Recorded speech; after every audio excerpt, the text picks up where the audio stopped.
राजधानी रांची में हुआ एक बड़ा सेक्स रैकेट का हुआ खुलासा। जानिए रांची का काला सच। राजधानी के बीचों बीच गर्ल्स हॉस्टल की आड़ में चल रहा था देह व्यापार का गंदा खेल। व्हाट्सएप पर होती थी बुकिंग और मासूम लड़कियों को हॉस्टल से सीधे होटल तक पहुंचा दिया जाता था। पुलिस ने दबिश दी।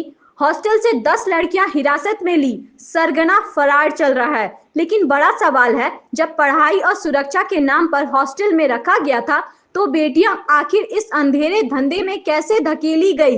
आज हम आपको दिखाएंगे इस पूरे रैकेट का खुलासा और सुनाएंगे रांची पुलिस की एक्सक्लूसिव बाइट। बात हुई थी कि बाहर के राज्यों से कुछ व्यक्तियों के द्वारा महिलाओं और लड़कियों को यहाँ लाया जा रहा है और उनसे प्रोस्टिट्यूशन का काम कराया जा रहा है। इसका अभी सत्यापन किया जा रहा है। कुछ लड़कियाँ जो है वो बाहर की बरामद हुई हैं, उनके पास पहले दस्तावेज नहीं है, उसकी जाँच हो रही है और जो आगे की कार्रवाई है वो जाँच करेंगे। सर, क्या इंडिया से बाहर की बांग्लादेश वगैरह भी कनेक्ट? नहीं, अभी ये सब बंगाल के हैं और इनके कागज का सत्यापन किया जा रहा है और जो इस कार्य में संलिप्त है, जिनके द्वारा यह कार्य करवाया गया है, उनकी पहचान की जा रही है और उनके विरुद्ध छापामारी की कार्रवाई की कितने अभी 8।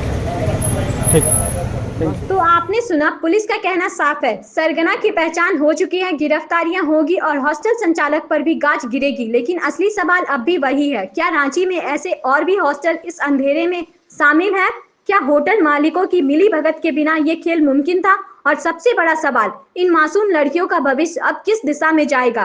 रांची पुलिस की कार्रवाई काबिले तारीफ है, लेकिन अब वक्त है इस पूरे नेटवर्क को जड़ से उखाड़ फेंकने का, क्योंकि जब तक ये गंदा कारोबार चलता रहेगा तब तक बेटियों की सुरक्षा महज एक झूठा वादा बनकर रह जाएगी। तो इस पर आप क्या सोचते हैं? अपनी राय कमेंट बॉक्स में जरूर बताएं और इसी तरह के तमाम खबरों के देखने के लिए जुड़े रहिए रांची क्लब टीवी के साथ। धन्यवाद।